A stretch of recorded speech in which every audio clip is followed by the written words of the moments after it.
सुबह के समय में हमारे ध्यान के लिए निर्गमन का किताब 19வது அதிகாரத்துல 19वां अध्याय 5வது வசனம் 5वां वचन पढ़ेंगे। இப்பொழுது நீங்கள் என் வாக்கை உள்ளபடி கேட்டு என் உடன்படிக்கையை கைக்கொள்வீர்களானால் சகல ஜனங்களிலும் நீங்களே எனக்கு சொந்த சம்பத்தாயிருப்பீர்கள், பூமி எல்லாம் என்னுடையது। इसीलिए अब यदि तुम निश्चय मेरी मानोगे और मेरे वाचा का पालन करोगे तो सब लोगों में से तुम ही मेरा निज धन ठहरोगे, समस्त पृथ्वी तो मेरी है। கர்த்தர் வார்த்தையின் மூலமாய் நம்ம ஒவ்வொருவரையும் ஆசீர்வதிப்பாராக। प्रभु इस वचन के द्वारा हम हर एक को आशीष करें। கர்த்தர் சொல்கிறார், என்னுடைய வார்த்தையை அப்படியே நீ கேட்டு வாங்க வேண்டும்। और प्रभु कहता है मेरे वचन को तुम ऐसे ही स्वीकार कर ले। உடன்படிக்கை உடன்படிக்கைன்னா அவர் நமக்கு வாக்கு கொடுக்கிறார்। और मेरा वाचा उसका मतलब उसने जो वादा किया है அந்த வாக்குத்தத்தத்தின்படி நாம் ஆசீர்வதிப்பேன்। उस वाचा के अनुसार मैं तुम्हें आशीष करूंगा। உலகமெல்லாம் பூமி எல்லாமே என்னுடையதுதான்। पूरा पृथ्वी मेरा है।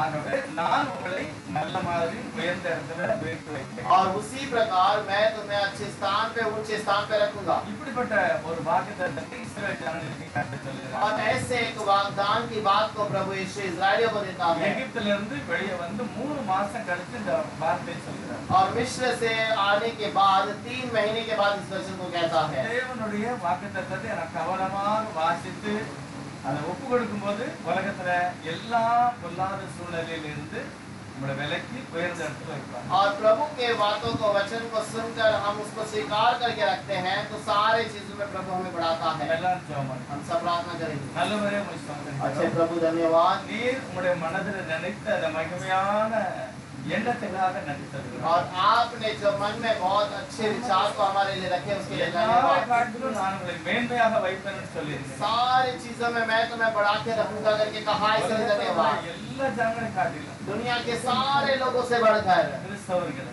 मसीहा के அவருடைய நாமத்தை நம்புகிறவர்களை उसके नाम को भरोसा करने वालों எல்லா விதத்திலும் நான் உயர்த்தி வைக்கிறேன்। सारी चीजों में बढ़ाइएगा। அப்படிப்பட்ட வாக்குகளுக்காக நன்றி சொல்கிறேன்। वैसे वाग्दानों के लिए धन्यवाद। இந்த காலை வேளையில உடைய வசனம் நாங்கள் அப்படியே எங்களுக்கு புரிந்து கொள்ள கற்றுக்கொள்வேன்। आज सुबह के समय में ये वचन वैसे हमें समझ आने के लिए இந்த வாழ்க்கையிலும் கூட அப்படிப்பட்ட உயர்வான வாழ்க்கையை நாங்கள் எடுத்து பெற்றுக்கொள்ள உதவி செய்யுங்க। अपने जीवन में भी हम बढ़ोतरी के वचनों को पाने के लिए मदद कीजिए। இயேசுவோட நாமத்தினால பிதாவே। यीशु के नाम से मांगते हैं पिता, आमीन। आमीन। கர்த்தர் தன்னுடைய ஜனங்களை பார்த்து சொல்லுகிற வார்த்தை எல்லாரை காட்டிலும் நான் மேன்மையாக வைப்பேன்। प्रभु अपने लोगों को देखकर कहता है कि मैं सारे लोगों में तुम्हें ऊंचे स्थान पे रखूंगा। அதுக்கு என்ன அடிப்படை உபதேசம் அப்படின்னா என்னுடைய சித்தத்தை நீங்க செய்யணும்। और उस पे सबसे गहरी बात क्या है? मेरी मर्जी को तुम्हें करना है। ஆண்டவருடைய சித்தம் என்னது? प्रभु की मर्जी क्या है? தேவன் ஒரு இடத்துல இறங்கணும்। और प्रभु एक स्थान पर उतरना चाहिए। அவருடைய சத்தத்தை நீங்க கேட்கணும்। उसकी आवाज को सुनना चाहिए। அவர் எழுதி கொடுக்கிற வார்த்தைகளை நான் அங்கீகரிக்கிறேன்। और उसके लिखे हुए शब्दों को हमें स्वीकार करना है। எபிரேயர் புத்தகத்துல इब्रानियों की किताब के अंदर விசுவாசத்தை பற்றி நிறைய கர்த்தர் சொல்லுகிறார்। विश्वास के बारे में बहुत सारे बातों को बाइबल कहती है। எதனால இஸ்ரவேலர்கள் சரியான அந்த கானானுக்கு நிறைய பேர் போக முடியல? और किस लिए इजरायली लोग कानान देश में नहीं जा पाए? எதனால போக முடியல? क्यों नहीं जा पाए? முதலாவது அவர்கள் வந்து தேவன் எங்களை கொண்டு சேர்க்க முடியாது அப்படின்னாங்க। और पहले उन्होंने सोचा कि प्रभु हमें ले जाकर छोड़ नहीं सकता। வழி சரியில்லை, मेरा जाने वाला रास्ता सही नहीं। சந்திக்கிற ஜனங்கள் ராஜாக்கள்லாம் சரி கிடையாது। और हम जो मुलाकात करते हैं वो राजा सब सही नहीं है। உயர்ந்தவர்கள், ये सब ऊंचे लोग हैं। இவனுடைய கைக்கு நாம தப்ப முடியாது। और इसलिए इनके हाथ से हम बचाए नहीं जाएंगे। நம்முடைய கடவுளும் நம்முடைய தேவன் இந்த ஜனங்களுக்கு நம்மள தப்புவிக்க மாட்டாரு। और हमारा परमेश्वर हमारा खुदा ये ऐसे इन लोगों से बचा नहीं सकता। இப்படிப்பட்ட ஒரு மனம் அவங்களுக்கு இருந்தது। और ऐसा मन उनके पास था।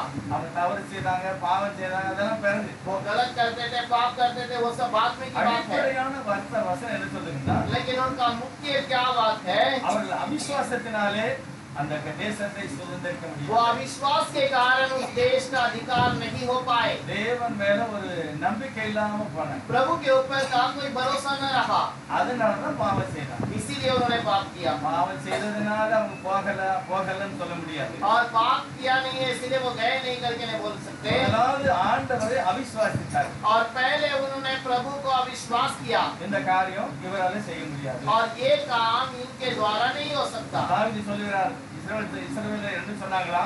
और दाऊद कहता है इस्राएलियों ने क्या कहा, இந்த வனாந்தரத்துல அவர் நமக்கு சாப்பாடு கொடுக்க முடியுமா? ये जंगल में क्या हुआ, हमें खिला सकता है, தண்ணி கொடுக்க முடியுமா? क्या वो पानी दे सकता है, இந்த ராஜாவை ஜெயிக்க முடியுமா? क्या ये वो राजा को जीत सकता है। இப்படி எல்லாம் இவங்க தங்களை தாங்களே கெடுத்துக் கொண்டார்கள். और ऐसे बातों से इन्होंने अपने आप को बिगाड़ा है। ரெண்டாவது என்ன செய்தாங்கன்னா, கடவுள் தெய்வத்தை ஒரு கடவுளை போல ஒரு மாடு மாதிரி செய்துட்டாங்க. और उन्होंने खुदा को एक बैल के समान बना दिया। ஆண்டவர் சொல்லுகிறார், மகிமையின் தெய்வத்தை புல்லுதிக்கிற மாட்டுக்கு ஒப்பாக மாற்றினார். और महिमा के प्रभु को उन्होंने घास चरने वाले बैल के समान बना दिया। ஆகவேதான் அவளுக்கு வர வேண்டிய ஆசீர்வாதம் வரவில்லை. इसीलिए उन्हें जो आशीष मिलने चाहिए वो नहीं मिली, அதெல்லாம் இழந்துட்டாங்க. वो सबको खो दिया। ஆண்டவர் என்ன வாக்கு கொடுக்கிறார்? प्रभु ने क्या वाग्दान दिया, அவர் சொல்லுகிறத சரியா கவனிக்கணும். और मैं जो कहता हूँ उसे सुनिए।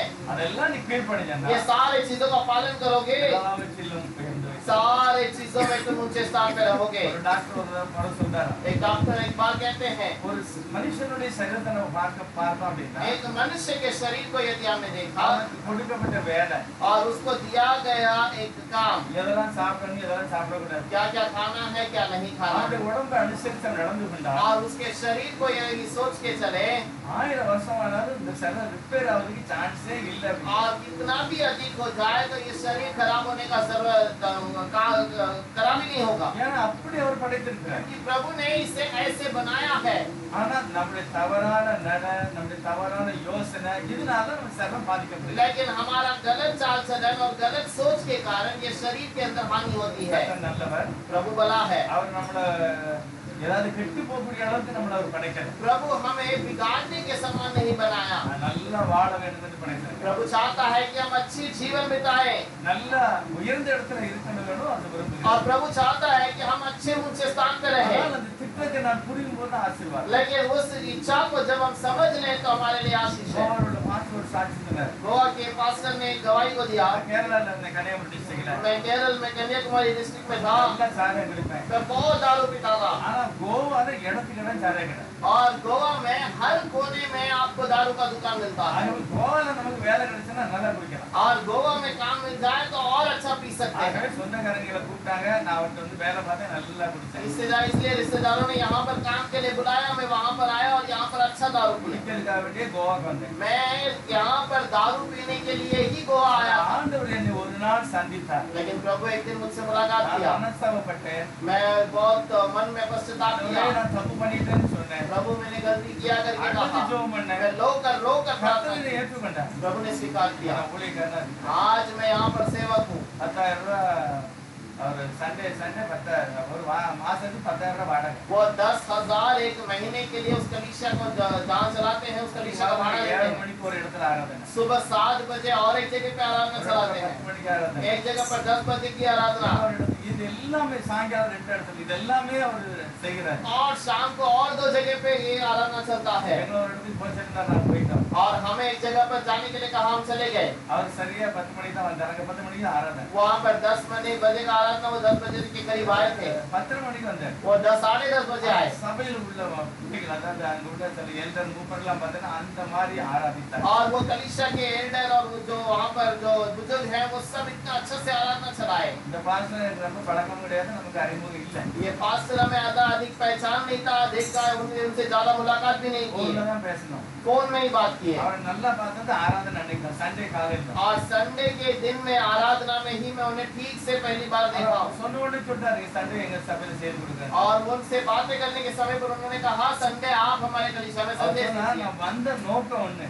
और उन्होंने कहा, मैं आया किसी का और काम से, ஆனா தேவன் என்னை நேசித்தார். लेकिन प्रभु ने मुझसे प्रेम किया எனக்கு है। தெரியாம मुझे नहीं पता था। திரும்ப நான் ஒப்பு கொடுத்தேன். मैंने फिर से अर्पण की என்னை ஆண்டவர் தேவனுடைய மகிமையான ஊழியத்தை செய்ய வைத்தார். और प्रभु महिमा की सेवकाई करने के लिए यहाँ पर அவர் रखा। நல்லவர். वो भला है அவர் எங்க சபையில அப்படிப்பட்ட அற்புதங்களை செய்கிறார். और मेरे कलीसिया में वैसे अद्भुत कार्य करता है। எல்லாம் ஹிந்திக்காரங்க, அதாவது கன்னடக்காரங்க வராங்க, और कुछ कन्नड़ के लोग आते हैं, அங்க உள்ளவங்களும் நிறைய பேர் யூபி எல்லாரும் மிக்ஸ் அங்க வராங்க. कुछ गोवा के लोग, कुछ यूपी के लोग, सब लोग वहाँ पर कलीसिया में आते हैं। ஆராதிக்கிறார். एक मन से आराधना की है। தேவனுடைய வசனம் சொல்கிறது, प्रभु का वचन कहता है, சித்தத்தின்படி நீ செய்தால் और मेरे मर्जी से यदि तुम करोगे, உலகத்தில் எல்லாரும் காட்டிலும் நான் உன்னை மேன்மையாக दुनिया के सारे लोगों से मैं तुम्हें ऊंचे स्थान पे रखूंगा। தேவனுடைய மெய்யான அந்த சித்தம் என்னது அப்படி? और प्रभु का सच्चा मर्जी क्या है? முதலாவது நிறைய அவருடைய ஆசை இருக்கு. उसकी बहुत सारी इच्छा है। 613 கற்பனை நியாயப்பிரமாணம் என்று சொல்கிறார். व्यवस्था के अंदर 613 जो व्यवस्था दिया गया है, கட்டளை வந்து 613 கட்டளை வேதாகமத்தில் இருக்கு. 613 आज्ञा हमें दिया गया है पालन करने के ஆனா लिए। இதனுடைய சுருக்கம் தான் 10 கற்பனை. लेकिन इससे छोटा सा जो 10 आज्ञा है वो हमें बताया 10 जाता है। கற்பனையில கர்த்தர் முதலாவது என்ன சொல்கிறார்? इस 10 आज्ञा में पहला आज्ञा क्या कहता है? 20வது அதிகாரத்துல 20वां अध्याय में, உன்னை நான் மீட்டு கொண்டேன். और मैंने तुझे छुड़ाया है। இஸ்ரவேல்ல பார்த்து சொல்றாரு, உன்னுடைய அடிமை, நீ எகிப்தில அடிமையா இருந்த, और मिस्र में गुलामी में था, நான் உன்னை மீட்டு கொண்டேன். मैंने तुझे वहां से निकाल लाया। இந்த வசனம் உங்களுக்கும் எனக்கும் ஒத்து வருமா? क्या ये वचन आप और मेरे लिए लायक है? இஸ்ரவேலர் தான் அப்படி இருந்தாங்க, நாங்கெல்லாம் அப்படி இல்ல और அப்படின்னு சொல்ல முடியாது. इजरायली लोग भी वहां पर गुलामी में थे, हम गुलामी में नहीं थे, ऐसे बोल सकते हैं? எல்லாருமே பாவத்துக்கு அடிமைப்பட்டோம். हम सब वहां पर मिस्र में मतलब पाप में गुलामी में थे। நம்முடைய சுபாவம், சிந்தனை எல்லாத்துலயுமே தேவனுக்கு விரோதிகளா இருந்தது பைபிள் சொல்லுது. और हमारा जो सारी बातें प्रभु के विरोध में था करके लिखा இந்த है। 10 கற்பனைகளை நான் வாசித்தேன்னா எல்லாமே நமக்கு உகந்தது, நமக்காகவே எழுதியிருக்கிறது. ये 10 आज्ञा को यदि पढ़ते हैं तो ये सब कुछ हमारे कारण लिखा गया ऐसे लगता 10 है। கற்பனை வேண்டாடிமான்னு சொல்லுது. कुछ लोग कहेंगे 10 आज्ञा हमारे लिए जरूरत नहीं है। இயேசுனார் சிலுவையில எல்லாத்தையும் முடிச்சிட்டாருமா. यीशु मसीह ने क्रूस पर सब खत्म कर दिया। என்னத்தை முடிச்சிட்டாரு? क्या पूरा किया? எல்லா ஜனங்களும் தன்னண்டையில வருவதற்குள்ள வழியை அவர் திறந்தார். सारे लोग अपने पास आने के लिए वो रास्ते को खोल दिया। வானமும் பூமி ஒளிந்தாலும் आकाश और पृथ्वी टल जाए, நியாய பிரமாணத்தோட ஒரு வார்த்தை, ஒரு எழுத்து கூட மாறாது. व्यवस्था की एक शब्द भी नहीं बदलेगा, ஒரு எழுத்து கூட அழியாதுன்னு और சொல்லியிருக்காரு. एक शब्द भी नाश न होगा करके அப்ப कहता। நியாய பிரமாணத்துல முதல் வசனம் என்ன சொல்லுதுன்னா, व्यवस्था में पहली बात क्या कहती है? உன்னை நான் ஒரு அடிமையிலிருந்து விடுதலை ஆக்கிறேன். और तुम्हें गुलामी से मैंने छुड़ाया है। எப்பயும் நம்ம நினைக்கணும், ஆண்டவரே நான் இருளில் இருந்தேன், என்னை நீ வெளிச்சத்துக்கு கொண்டு வந்தீர். हमको कहना है प्रभु मैं अंधकार में था, तूने उजियाले में ले आया। இந்த நினைவு நமக்கு இருக்கணும். ये बात हमारे मन में होनी चाहिए। சிலர்லாம் சொல்லுவாங்க, कुछ लोग कहते हैं, இந்த மாமியார் கூட நடந்திருக்கு, बॉम्बे में भी ऐसा हुआ है, இது இந்த வீடா, क्या ये घर है? எங்க அப்பா வீட்டுல மாடு கிடந்த வீடு மாதிரி இருக்கு உங்க வீடு.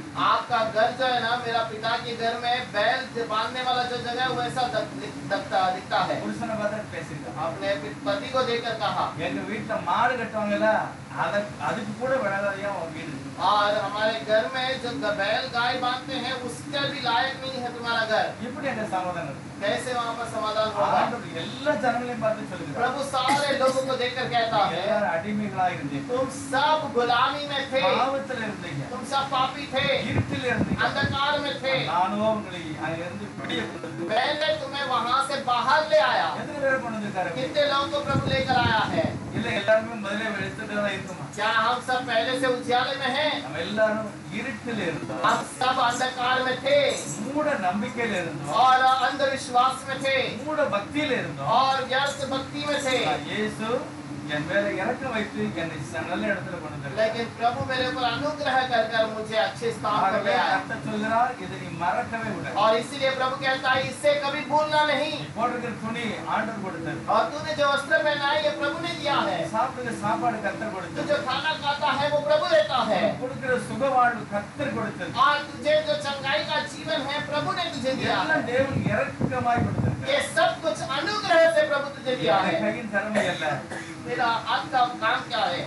கிருபையாக தந்திருக்கிறார். अनुग्रह से तो दिया है, இத நீ மறக்கவே கூடாது. इसे कभी भूलना नहीं। அடுத்து அவர் சொல்கிறார், उसके बाद कहता है, வேற எதையுமே நீ மதிக்க கூடாது, தொழுது கொள்ள கூடாது. और किसी की आदर न करना और किसी की उपासना न करना। நானே உன்னை உருவாக்கினேன், मैंने ही तुझे बनाया है। ஒரே ஒரு சர்வ வல்லமுள்ளவர் உண்டு என்பதை நான் தீர்மானத்தோடு அங்கீகரிக்கிறேன். और मैं एक ही सर्वशक्तिमान है करके हमें पूरे मन से निर्णय रखना है। ரொம்ப முக்கியம் அதுதான். सबसे मुख्य बात है தேவனாகிய கர்த்தர் அப்படிங்கிறதும் और परमेश्वर प्रभु परमेश्वर कहना கர்த்தராகிய இயேசுங்கிறது ஒருவர் தான் அப்படிங்கிறத நான் நம்புறேன். और प्रभु यीशु मसीह भी एक ही है करके विश्वास करना। இந்த தெய்வத்தை போல வேற யாருமே இல்லை. इस खुदा के समान कोई है ही नहीं। அவர் என்ன சொல்றாரு பாருங்க. क्या कहता है देखिए 20வது அதிகாரம் 20वां अध्याय 22வது வசனத்துல और 22वां वचन। அப்பொழுது கர்த்தர் மோசேயை நோக்கி, நீ இஸ்ரவேல் புத்திரரோடு சொல்ல வேண்டியது என்னவென்றால், நான் வானத்திலிருந்து உங்களோட பேசினேன் என்று கண்டீர்கள். तब यहोवा ने मूसा से कहा, तू इस्राएलियों को मेरा ये वचन सुना। तुम लोगों ने आप भी देखा है कि मैंने तुम्हारे साथ आकाश से बातें की है।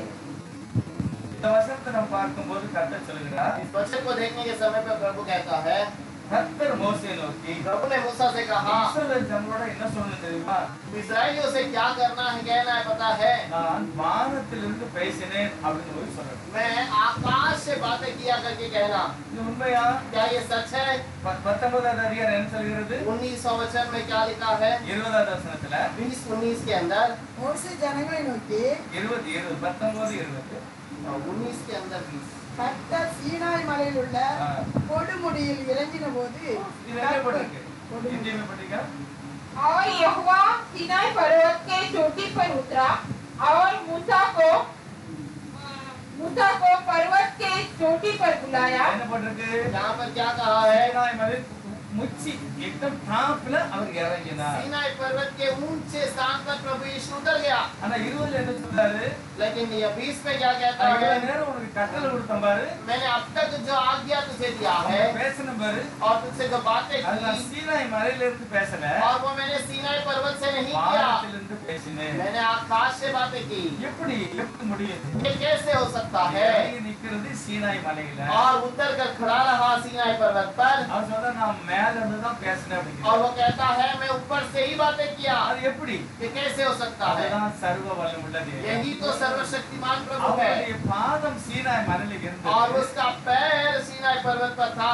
அவர் எப்படி இறங்கி இருப்பார்? वो कैसे उतरा होगा? ஒரு மகிமையின் சரீரத்தில் இறங்கி एक இருப்பார். महिमा के शरीर पे उतरा होगा। பரலோகத்துல சர்வ வல்லமுள்ள நித்திய பிதாவாக சிங்காசனத்தில் இருப்பார். और सर्वशक्तिमान बनकर वो स्वर्ग में बैठा है। நல்ல யோசனை. சீனாய் மலையில இறங்கின உடனே பரலோகம் காலி இல்ல. और जब सीनाई पर्वत पर उतर गया तो स्वर्ग खाली नहीं हुआ, அவருடைய சீட்டு காலி ஆயிட்டு இல்ல. उसका सीट खाली न हुआ। அவருடைய பிரசன்ன பைபிள் சொல்றது 24 மணி நேரமும் அவர் ஸ்தோத்திரிக்கப்பட்டவராக இருந்தார். और वो 24 घंटे उसकी स्तुति की जाती है அவருடைய பிரசன்ன பரலோகத்துல அப்படியே தான் இருக்கு. और उसकी प्रशंसा स्वर्ग में वैसे ही है। அவர் இறங்கி கீழே வருகிறார். और वो उतर कर नीचे आया அவருடைய சத்தம் வானத்திலிருந்து வந்தது. और उसका आवाज स्वर्ग से आया। ஏசாயா தீர்க்கதரிசி 6லயே அப்படிதான் போடுது. यशायाह भविष्यद्वक्ता की किताब 26 के अंदर நம்முடைய தேவன் பரலோகத்தில் இருக்கிறார். हमारा प्रभु स्वर्ग में है, அவர் தமக்கு சித்தமானவைகளை செய்கிறார். वो अपनी मर्जी के काम को करता है அவருடைய பிரசன்னம் அவருடைய நாமத்தை ஆராதிக்கிற இடத்தில் இருக்கிறார். और उसकी प्रशंसा उसकी आराधना करने वाले स्थान पर है। ஒரு ஆளுக்கு ஒரு ஆள் இல்ல. वहाँ पर एक और यहाँ पर एक नहीं, ஒருவரே சர்வ வல்லவராக இருக்கிறார். और एक ही सर्वशक्तिमान बनकर है। அவர் வானத்திலிருந்து பேசுகிறார். वो आकाश से बातें करता है। என்னதை பேசினாரு? क्या बातें किया? உன்னை அடிமையிலிருந்து நான் வெளியே கொண்டு तुम्हें வந்திருக்கிறேன். मैंने गुलामी से छुटकारा நீ दिया, மறக்கவே கூடாது. तो कभी बोलना नहीं। அடுத்து எல்லா இடத்துலயும் நீ ஆராதிக்க கூடாதுன்னு சொல்லுகிறார். और सारे जगह पर तो आराधना नहीं करना है करके कहता है। 24வது வசனம் போட்டு 20வது அதிகாரம் 24வது வசனம். इसके अंदर 24वां वचन में लिखा है, மண்ணினாலே பலிபீடத்தை எனக்கு உண்டாக்கி और मेरे लिए मिट्टी की एक वेदी बनाना, அதன் மேல் உன் ஆடுகளையும் உன் மாடுகளையும் சர்வாங்க தகன பலியாக என்ன செய்யணும்?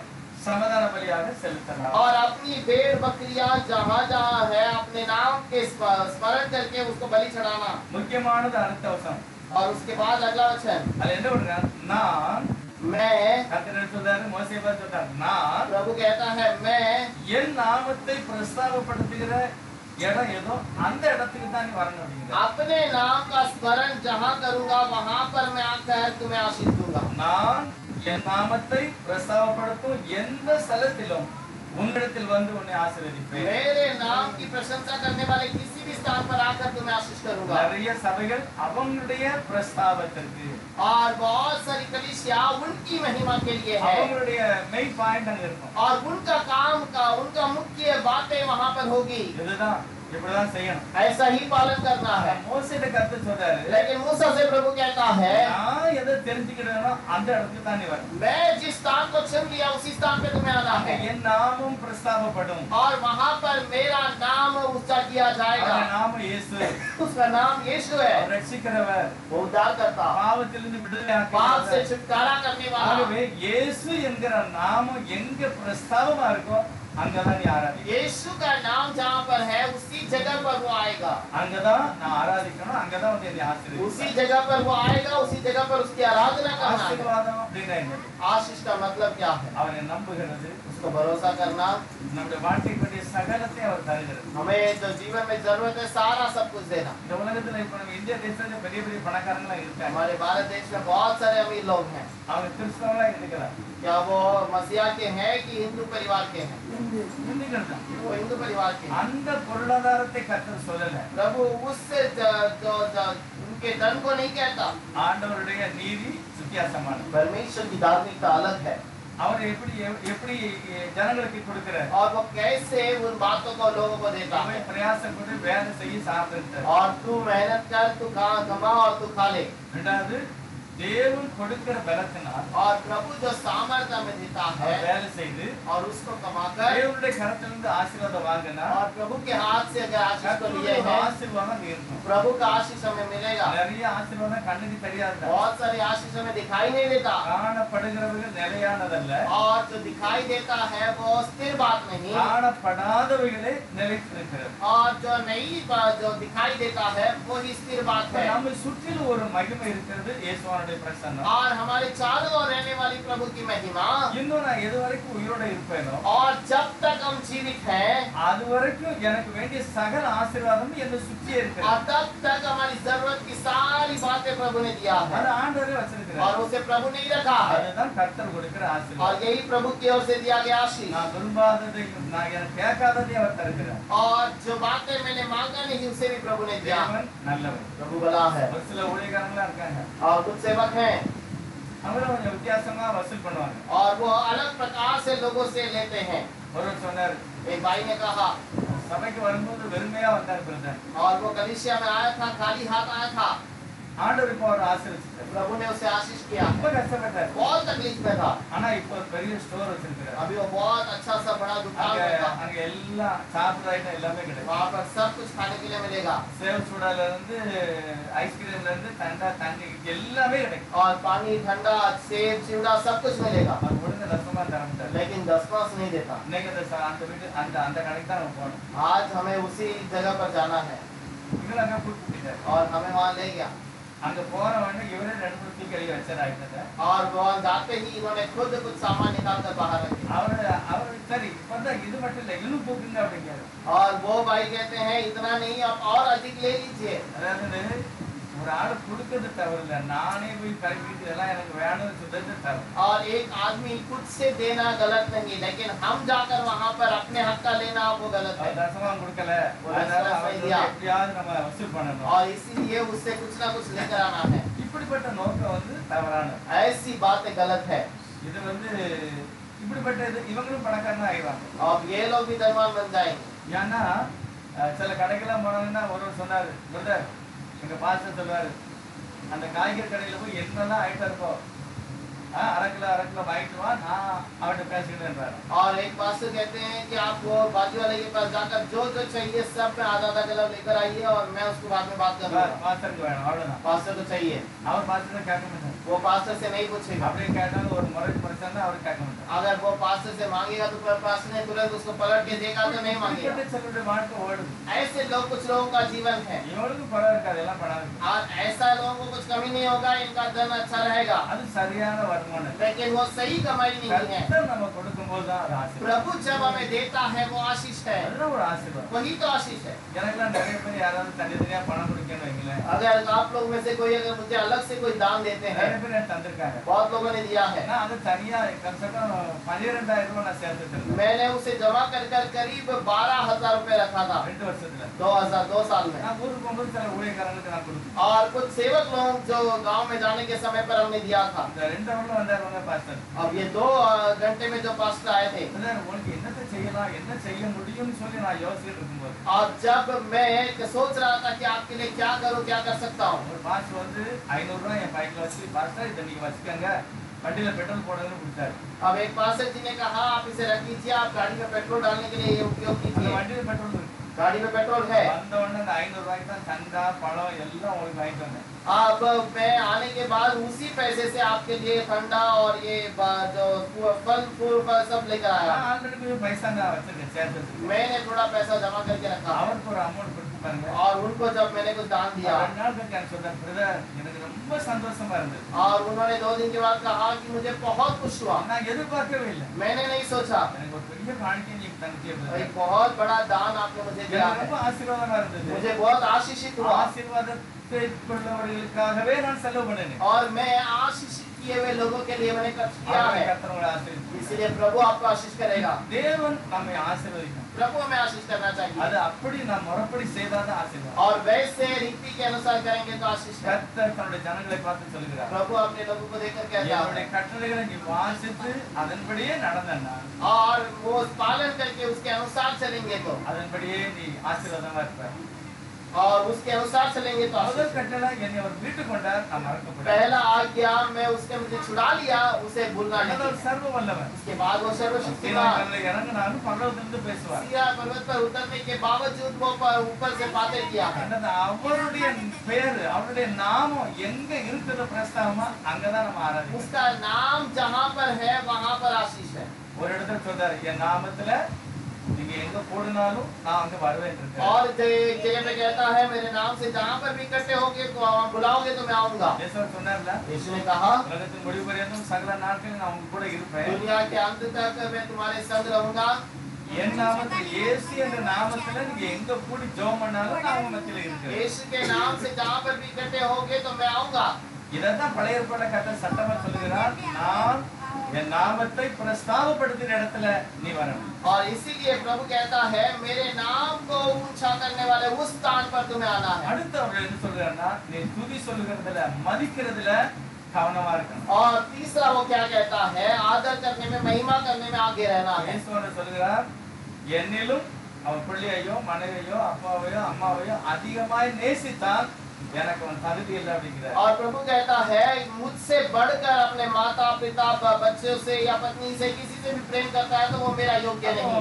அம்மாவை மதிக்க கூடாதா, அப்பாவை மதிக்க கூடாதா, மனைவி மதிக்க கூடாதா? इसका मतलब माता पिता का बच्चों को और पत्नी को कोई आदर नहीं करना है। ஆண்டவர் அப்படி சொல்லல. प्रभु ने ऐसा नहीं कहा। என்னிலும் அதிகமாய் और मुझसे बढ़कर எனக்கு கொடுக்க வேண்டிய மரியாதை और मुझे जो आदर देना चाहिए கர்த்தருடைய பாதத்துல உட்காரணும். और प्रभु के पैरों स्थान में बैठना है। கர்த்தருக்கு கொடுக்க வேண்டிய மகிமையில எல்லாத்துலயுமே முதன்மையா இருக்கணும். और प्रभु के सारे बातों में आगे रहना है। அதத்தான் கர்த்தர் சொல்றாரு, இதுக்கு எல்லாத்திலும் என்ன நீ மேன்மையா மதிக்க. इसी को प्रभु कहता है कि ये सारे चीजों में तुम्हें पहले स्थान में रखना है। அப்படிப்பட்டவர்களை நான் மதிக்கிறேன். और ऐसे जगह पे लोगों को प्रभु ஒருவேளை आदर நீ करता ஏதாவது है। தவறு செய்தால் यदि कोई गलत किया है உன்னுடைய பிள்ளைகளை இது பாதிக்கும். तुम्हारे बच्चों के विरोध में वो आ जाएगा। அது சொல்றாரு 3ஆம் 4ஆம் தலைமுறை மட்டும் நான் விசாரிப்பேன். प्रभु कहता है कि तीसरे चौथे पीढ़ी तक मैं उसका पूछताछ करूंगा। பழைய கற்பனையில அதெல்லாம் வருது. पुराने नियम के आज्ञाओं में ये सब आता है இது உன்னை தொடரும் அப்படிங்கிறார். और ये तुम्हारा पीछा करता रहेगा। சிலுவையில இயேசு மரித்ததனால लेकिन क्रूस पर यीशु मरने के कारण நியாய பிரமாணத்தையும் சட்ட திட்டங்களையும் அவர் சிலுவையில சுமந்ததனால और व्यवस्था की बातों को वहाँ पर क्रूस पर उठाने के कारण பாவத்துக்காக நான் பரிகாரம் ஆண்டவரே நான் தப்பு செய்தேன், இந்த தப்பு என் பிள்ளையை தொடரக்கூடாது. और ये पाप के कारण मैं गलती कर लिया, लेकिन आप मुझे क्षमा कीजिए, मेरे बच्चों के पीछे ना हो कोई पाप पड़े। ஜெபம் பண்ணும்போது அது பிள்ளைகளை தொடராது, அது மன்னிக்கப்படும். और ऐसे कहने के समय पर वो बच्चों के पीछे न होगा, वो वहीं पर नाश किया जाएगा। சட்டம் தொடரும் பழைய ஏற்பாடு. नियम के अनुसार वो उसके बच्चों तक पीढ़ी तक वो இது தொடரக்கூடாதுங்கிறதான் இயேசுவானவர் சிலுவையில மரித்தார். और ये उसके पीढ़ी पे नहीं जाना है, इसीलिए यीशु क्रूस पर मर गया था। ரெண்டாவது ஆண்டவர் வீணிலே வணங்கக்கூடாது. और व्यर्थ में प्रभु का नाम नहीं लेना है। அப்படின்னா அர்த்தம் என்ன? इसका मतलब क्या है? சிலர் சொல்லுவாங்க இவங்க எல்லாம் கிறிஸ்தவங்க அவங்க போற மாடல் பாருன்னு சொன்னா இதுதான் வீட்டுல வணங்குது. और ये क्या मसीहा के लोग हैं, ये ऐसे चाल चलन चलते हैं, ऐसा जो करते हैं, ये व्यर्थ में। வாழ்க்கையினுடைய பேச்சு மூலமா ஆண்டவருடைய நாமம் தூசிக்கப்படக்கூடாது. और मेरी बातों के कारण, मेरे चाल चलन के कारण प्रभु का नाम का व्यर्थ ना होना चाहिए। கர்த்தர் கட்டளை கொடுக்கிறார். प्रभु आज्ञा देता है। அப்படி யாராவது வீணில வணங்கினா நான் கண்டிப்பா அப்படிங்கிறார். और ऐसा व्यर्थ में कोई चलेगा तो मैं उसे दंड दूंगा। ஒரு நாளை நீ பரிசுத்தமாய் ஆசரிக்கணும். और सबत के दिन को तुझे पवित्रता से बिताना है। 6 நாள் வேலை செய்யணும். 6 दिन काम करना है। 7 நாள் தெய்வ சமூகத்துக்கு வரணும். 7वें दिन प्रभु के समूह में आना है। தேவனாய கர்த்தர் உனக்கு கொடுக்கிற தேசத்துல நீ நல்லா இருக்கணும்னா ஒரு தாயை தகப்பனையும் கனம் பண்ணணும். तेरे प्रभु जो स्थान को तुझे देता है उस पे तू रहना है तो तू अपने माता पिता का आदर कर। அப்ப இந்த சட்டம்லாம் பார்க்கும்போது இது உலகத்துல உன் கையில தான் இருக்கு. अब ये नियम देखने के समय पर ये सब तुम्हारे पास है। நிறைய பேர் பார்த்தீங்கன்னா திருமணத்துக்கு பிறகு அம்மா அப்பா அப்படியே ஒதுக்கி வச்சிருக்காங்க. और कुछ लोग जो है अपने माता पिता को दूर कर देते हैं। இப்படிப்பட்டவங்க வாழ்க்கையில ஒரு சமாதானம் இருக்காது, ஆசீர்வாதம் இருக்காது. और ऐसे लोगों के जीवन में ना ही आशीष रहेगा ना ही कोई शांति होगी। எங்க பக்கத்துல என் கூட ஒருத்தர் படிச்சா ராமசாமி. और मेरे घर के पास में मेरे साथ रहने वाला रामस्वामी करके एक व्यक्ति था। அவன் அம்மாட்ட பேசணும் பார்த்தீங்கன்னா அவன் அதாவது 15 வயசு வரைக்கும் சும்மா பேச மாட்டான். அப்படியே இந்த 6 மாச குழந்தை 7 மாச குழந்தை கொலையும் பாருங்க அப்படிதான் பேசுவான். अब ये 6 महीना या 7 महीने का बच्चों के समान वो 15 साल तक अपने माँ के साथ में वैसा बहुत प्यार से बातें करता था। बहुत प्यार से बात करता था। கல்யாணம் முடிஞ்ச உடனே लेकिन शादी होने के बाद மாடு கட்டுற இடத்துல அவன் அம்மா அப்பா மட்டும் வச்சுட்டாங்க. और जहाँ पर गाय बैल बांधा जाता है उस जगह पर अपने माता पिता को जाके रख दिया। நல்ல வீட்டுல இருந்துக்கிட்டான். और अच्छे घर पर वो रह गया। வீட்டுக்கு பக்கத்து வீடு. और हमारे घर के पास वाला घर। எங்க ஊர்ல படிப்பு வந்தா நம்பர் 1. और हमारे गांव में पढ़ाई में सबसे मुख्य स्थान में वही है। ஆனா ஆசீர்வாதமா இல்ல. लेकिन आशीषित नहीं है। எல்லாமே போயிட்டு सब कुछ चला गया। இதுல நம்ம ஞானமாக இருக்கணும். அவன் இந்துக்காரன் தெரியாது. और वो हिंदू परिवार का था उसको पता नहीं है। लेकिन मसीहा के பார்த்து கத்த சொல்லுகிறார். लेकिन मसीहा के लोगों को प्रभु कहता है நீ நல்லா இருக்கணுமா? क्या तो अच्छे से रहना चाहता है என்ன செய்யணும்? தாய் தகப்பனை நீ கனம் பண்ணு. तो अपने माता पिता का आदर कर। கொலை செய்யாத, और हत्या न कर, விபச்சாரம் செய்யாத, व्यभिचार न करना, களவு செய்யாத, चोरी न करना, மற்றவர்களுக்கு விரோதமா பொய் சாட்சி சொல்லாத. किसी के विरोध में झूठी साक्षी न देना। அடுத்து 17வது வசனம் சொல்லுது 17 वचन में कहता है நீ வீட்டை இச்சிக்க கூடாது. किसी के घर पर लालच न करना, நீ மனைவி இச்சிக்க கூடாது. किसी की स्त्री पर लालच न करना, வேலைக்காரன வேலைக்காரிய, किसी की दास या दासी, எருது அல்லது கழுத. गाय गधे, எருது கழுதை எதுக்கு உபயோகப்படுத்தினாங்க? बैल और गधे किसके लिए काम में आता है? எதுக்கு உபயோகப்படுத்தினாங்க? किसके लिए उसको उपयोग में लाते थे? உட்கார்ந்து பாருங்க. उस पे बैठ कर जाने के लिए। கழுதையும் எருது செய்யற வேலையை நம்ம பைக்கும் கார் செய்யும். आज जो बैल और गधे का जो काम करता है वो बाइक और कार करता है। அப்போ பிறனுடைய கழுதையையும் அல்லது ஸ்கூட்டரையும் பைக்கையும் பார்த்து என்ன செய்யக்கூடாதா? இச்சிக்க और கூடாது. किसी के गाड़ी या बाइक को या कार को देखकर लालच न करना। வாங்கிட்டான் நானும் வாங்கி वो ले लिया मुझे भी लेना है, இல்ல அதே மாதிரி தான் வாங்கணும். या उसी के समान लेना ஒரு है, ஸ்டெப் கூடணும். या उससे बढ़कर लेना है। வாங்கிறதுக்கு தவறில்லை. நோக்கம் என்ன? आप लेना गलत नहीं, लेकिन वो लेने का कारण क्या है? அதனால வாங்க. எனக்கு வேணும் அதனால வாங்குதானே? அதனால வாங்குதானே? मुझे जरूरत है इसीलिए मैंने खरीदा है, या उसने खरीद लिया इसलिए मैं खरीदा हूं? எல்லாவற்றையும் கர்த்தர் அந்த சீனாய் மலையிலிருந்து எழுதி கொடுத்தார். ये सारी बातों को प्रभु सीनाई पर्वत पर लिख कर दे दिया। யாத்ரா 31:18 வசனம் சொல்லுகிறது. निर्गमन 31 के अंदर 18 वचन में लिखा है, தேவனுடைய விரலினாலே அதை எழுதி கொடுத்தார். और प्रभु ने अपने उंगलियों से उसे लिख कर दिया है। தேவன் என்ன செய்தாரா? விரலினாலே எழுதி प्रभु கொடுத்தார். अपने उंगलियों से उसे लिख कर दिया है। மத்தேயு 18:28 வசனம் சொல்லுகிறது. मत्ती 12 अध्याय 28 वचन में लिखता है, நான் தேவனுடைய ஆவியினாலே பிசாசுகளை துரத்துகிறேன். हम प्रभु के वचन के द्वारा उस शैतान को हम दूर करते हैं। அங்க விரல்ல எழுதுனன்னு போட்டிருக்கு. वहाँ पर हाथ की उंगलियों से लिखाई करके लिखा है, போட்டிருக்கு நான் தேவனுடைய விரலினாலே அசுத்த ஆவிகளை விரட்டுகிறேன். और प्रभु के वचनों से मैं अशुद्ध आत्मा को दूर करता हूँ। அங்க எழுதப்பட்டது அங்க சொல்லப்பட்டது. वहाँ पर बोला गया है और यहाँ पर लिखा गया है। பழைய ஏற்பாடு தேவனே எழுதி கொடுத்தார். प्रभु ने पुराने नियम पर उसे लिख कर दिया था। புதிய ஏற்பாடு ஈஸ்வர விரலினாலே சாத்தானை விரட்டுகிறார். வைத்திருக்கிறார். और नए नियम में प्रभु शैतान को अपने उंगलियों से दूर किया। எல்லாமே தேவன் தன்னுடைய ஜனங்களுடைய ஆசீர்வாதத்துக்காக செய்கிற காரியம். प्रभु अपने लोगों के आशीषित के लिए ये कार्य करता है நம்ம ஆசீர்வாதமா இருப்போம் அப்படிங்கிறது தேவன் எழுதி கொடுத்த கட்டளை. और हम आशीषित रहेंगे, ये प्रभु का नियम है। இதை எல்லாவற்றையும் கொடுத்து விட்டு ये सब कुछ देने के बाद மனப்பூர்வமாக ஆசீர்வதித்து அனுப்புகிறார். पूरे मन से आशीष करके भेजता है। இப்ப எல்லா யூதர்களுக்குமே தெரியும் நம்முடைய தேவன் சர்வ வல்லமையுள்ளவர். सारे यहूदियों को पता है कि हमारा प्रभु सर्वशक्तिमान है। அவருக்கு எது பிடிக்கும் எது பிடிக்காதுங்கிறது எல்லாருக்கும் தெரியும். उसे क्या पसंद है क्या नहीं पसंद है सब कुछ पता இது है। எல்லாவற்றிலும் தேவன் தன்னுடைய ஜனங்களை உயர்த்தணும், அதுதான் அவருடைய நோக்கம். सारे चीजों में प्रभु अपने लोगों को बढ़ाना है, यही उसकी इच्छा है। எபிரேயர் 7வது அத்தியாயத்துல इब्रानियों का 7वां अध्याय 19வது வசனம். 19 वचन।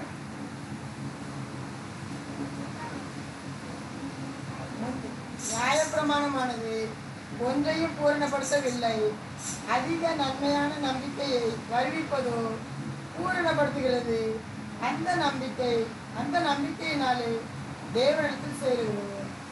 इसीलिए कि व्यवस्था ने इस बात की सिद्धि नहीं की और उसके स्थान पर एक ऐसी उत्तम आशा रखी गई है जिसके द्वारा हम परमेश्वर के समीप जा सकते हैं। நியாய பிரமாணமானது ஒன்றையும் பூரணப்படுத்த முடியாது, என்னை முழுமையாய் மாற்ற முடியாது. और व्यवस्था किसी भी चीज को हमें जो परिपूर्ण नहीं कर सकता है, ஆனால் அவர் மேல கொண்ட ஒரு விசுவாசம் நம்பிக்கை என்னை பூரணப்படுத்துகிறது. और उसके ऊपर का विश्वास हमें परिपूर्ण करता है। அதுதான் விசேஷமானது. और वही विशेष कार्य है। தேவனை நம்பி அவரை ஆராதிப்பது, और प्रभु के पर भरोसा करके उसके अनुसार उसकी आराधना करना, விசுவாசம் அவருடைய சமூகத்தை காத்திருக்கணும், उसके समूह में इंतजार करना, ஜெபம் பண்ணுகிறது. प्रार्थना करना। அவர் இயேசுவை பற்றி சொல்லும்போது यीशु के बारे में जब कहा गया है இதுல பாத்தீங்கன்னா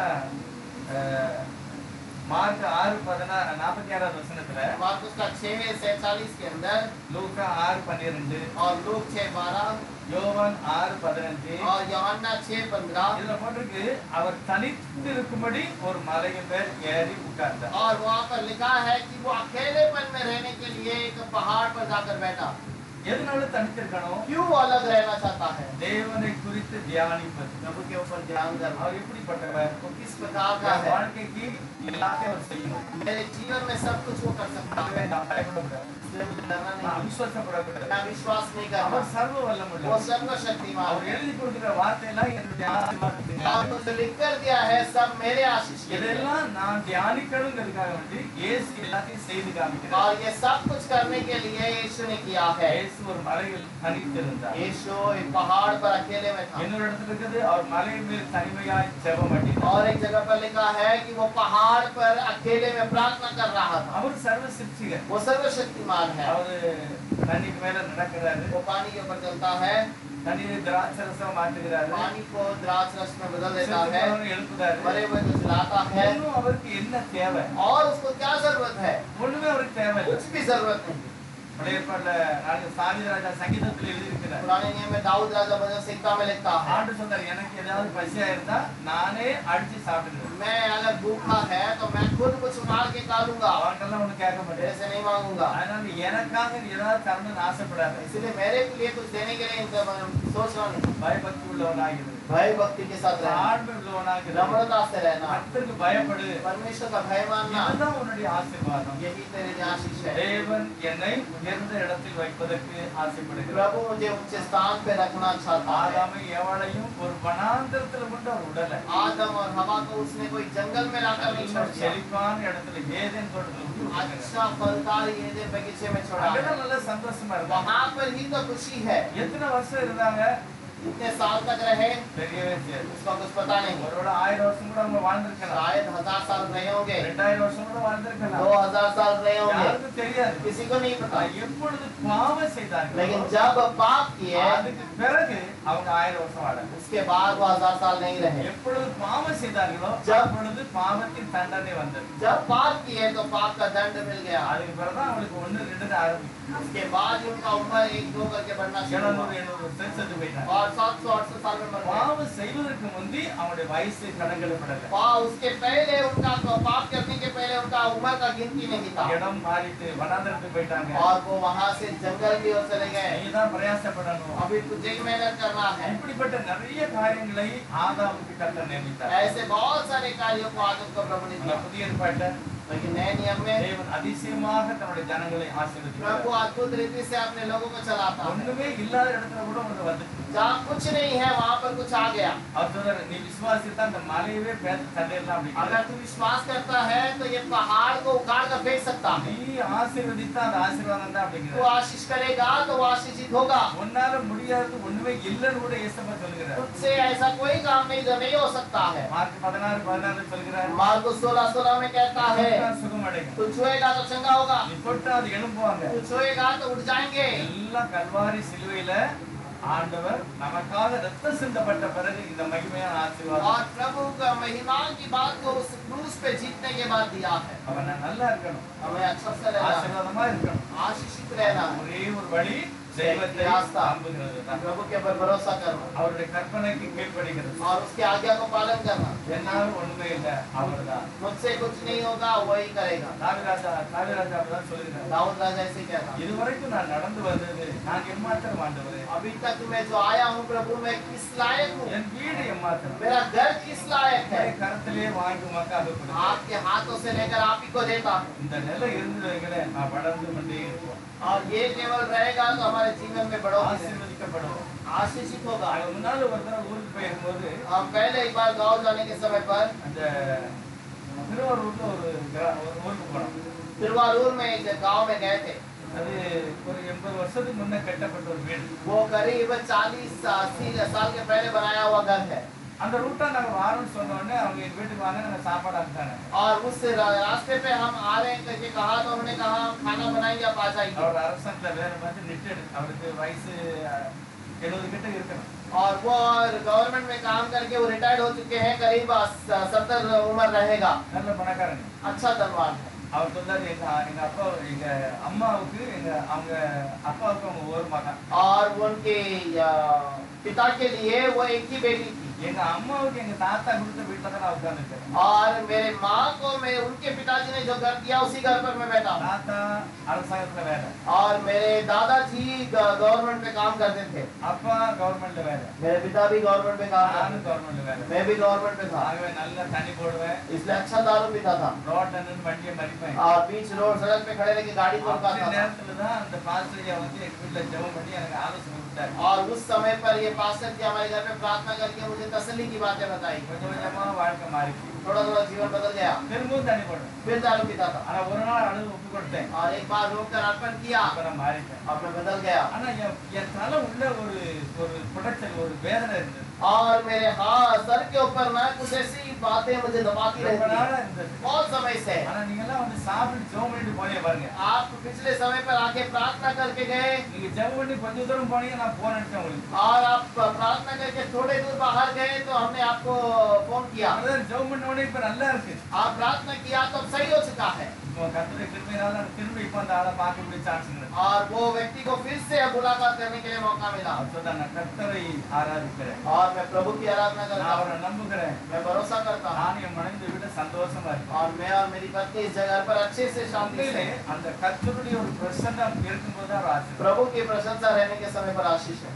நமக்கு நல்லா புரியணும். हमें अच्छे समझ आनी ஆண்டவரை चाहिए। மதிக்கணும், प्रभु की आराधना करना है, மறக்கக்கூடாது. बोलना नहीं है। தேவனுடைய ஆசீர்வாதம் எல்லாம் நமக்கு வேணும் அப்படின்னு. प्रभु का आशीष सब कुछ हमें चाहिए।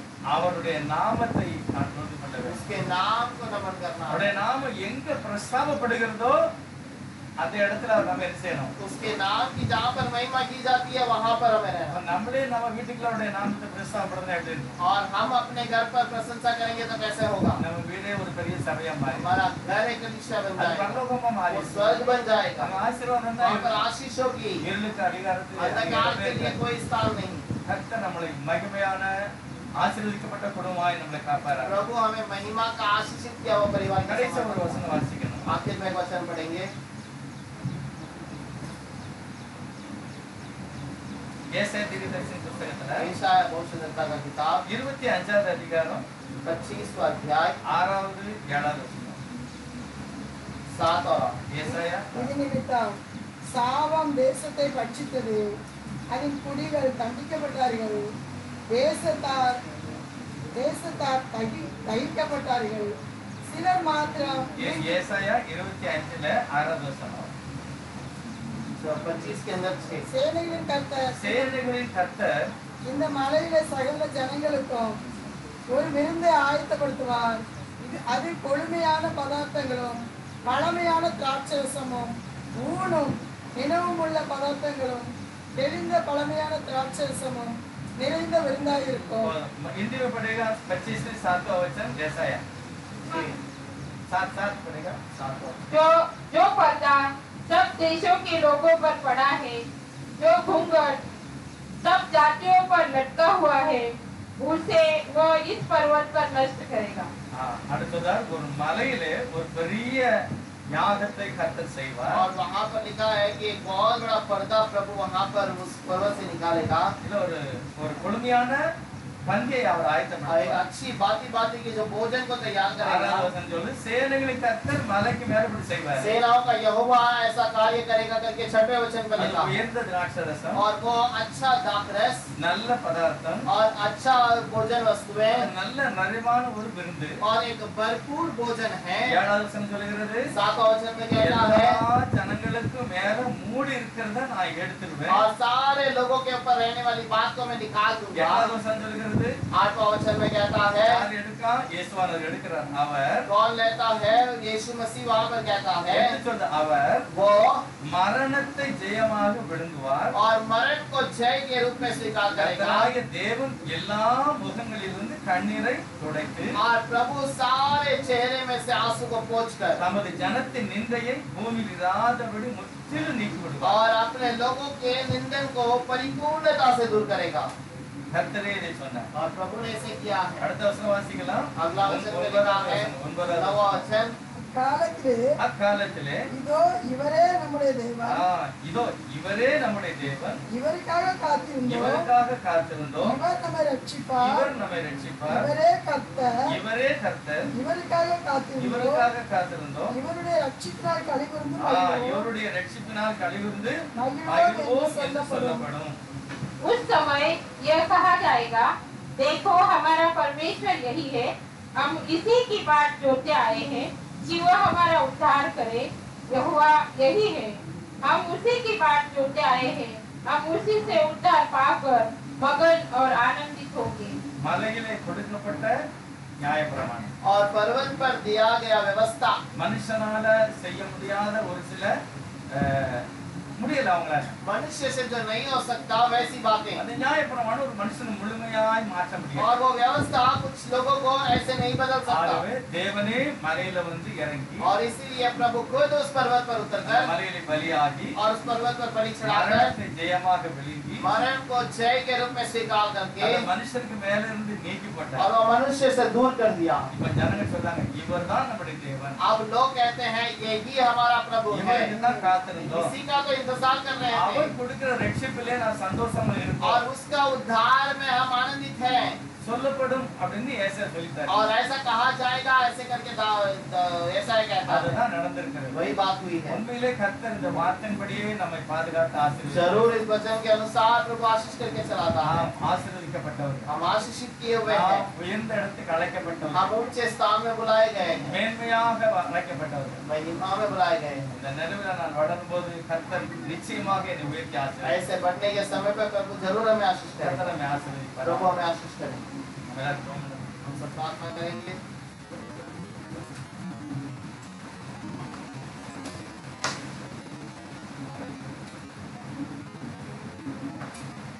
பண்ணுவோம். प्रार्थना करेंगे. மகிமையான கர்த்தாவே ஸ்தோத்திரிக்கிறோம். महिमा के प्रभु धन्यवाद. மனிதர்கள் எல்லாரும் பாவம் மன்னிக்கப்பட்டவர்களாக ஆசீர்வதிக்கப்பட்டவர்களாக இருக்க வேண்டும் என்பதே உங்களுடைய சித்தம். और सारे मनुष्य आशीषित किए जाने चाहिए यही आपकी इच्छा. அதற்காக தேவன் தன்னுடைய சித்தத்தை வெளிப்படுத்தினார். इसी कारण प्रभु आपने अपनी मर्जी को प्रकट ஆனால் किया. அநேகருடைய வாழ்க்கையில் அதை செய்ய முடியாமல் போய்விட்டது. बहुत सारे लोगों के जीवन में ये कार्य नहीं कर ஆகவே पाए. தேவனே செய்யும்படிக்கு இந்த உலகத்தில் நீர் மனிதனாக இறங்கி और வந்தார். प्रभु ये कार्य को पूरा करने के लिए आप खुद मनुष्य அந்த बन गए. மலையிலே உம்முடைய தியாகத்தை செய்து முடித்தீர். और आपने अपना कार्य को को अपने अर्पण को पूरा किया। சகல ஜனங்களையும் மூடிக்கொண்டிருந்த அந்த முக்காடை எடுத்து போட்டார். सारे लोगों के ऊपर पड़े हुए पर्दे को उठा दिया முழுமையான உயர்ந்த பண்டங்களை பதார்த்தங்களை கொடுத்து और अच्छे से अच्छे भोजन वस्तुओं को आपने दिया। அந்த மலையில ஒரு பெரிய பண்டிகையை उस ஆயத்தப்படுத்தி पर्वत पर आपने एक बहुत बड़ा त्योहार मनाया। இவரே கர்த்தர், यही प्रभु है। இவரே நம்மை மீட்டுக் கொள்வார், यही हमें छुड़ाएगा இவரே நம்மை ரட்சிப்பார். और यही हमारा उद्धार करेगा। அதற்காகத்தான் காத்திருந்தோம். इसी का इंतजार कर रहे இந்த थे உலகமெல்லாம் கோடி கோடியான ஜனங்கள் அப்படிப்பட்ட வாக்குகளை சொல்கிறார். और वैसे लोग करोड़ों करोड़ों बातों को அந்த करते हैं மகிமை எல்லாம் இயேசு ஒருவருக்கே. और वो सारी महिमा यीशु के அந்த लिए எல்லா காரியங்களை செய்தது இயேசு ஒருவரே. और वो सारा काम करने वाला केवल यीशु ஆகவே है நாங்கள் ஆசீர்வதிக்கப்பட்டோம். और इसीलिए हम आशीषित हैं। எங்களுக்காக சகலத்தையும் கர்த்தர் செய்து முடித்தார். हमारे लिए प्रभु सब कुछ पूरा किया। பரிசுத்த ஜனமாக, पवित्र लोगों के रूप பரிசுத்த में, ஜாதியாக, पवित्र जाति के रूप में உன்னதங்களில் உட்காரும்படி அழைத்தது. और ऊंचे स्थान पर बिठाने के लिए बुलाया। धन्यवाद करते हैं प्रभु। விசுவாசத்தில் வளர்ந்து உம்முடைய நாமத்தை ஆராதிக்கிறோம். विश्वास से बढ़कर हम आपके समूह में रहते அந்த हैं। நாமத்துக்குள்ளாக நாங்கள் வாழ்ந்து உம்முடைய நாமத்தில் சுகித்திருக்கிறோம். उस नाम के अंदर रहकर हम आपके लिए फलदारी बने। ஆசீர்வதிப்பீராக. आशीषित कीजिए। வார்த்தை கேட்ட ஒவ்வொருவரும் உம்முடைய நாமத்தினாலே சுகத்தோடும் பலத்தோடும் காணப்பட वचन सुने हुए हर एक को सामर्थ्य और ताकत से आशीष कीजिए। இயேசுவுடைய நாமத்தினாலே பிதாவே. यीशु के नाम से मांगते हैं पिता। Hallelujah.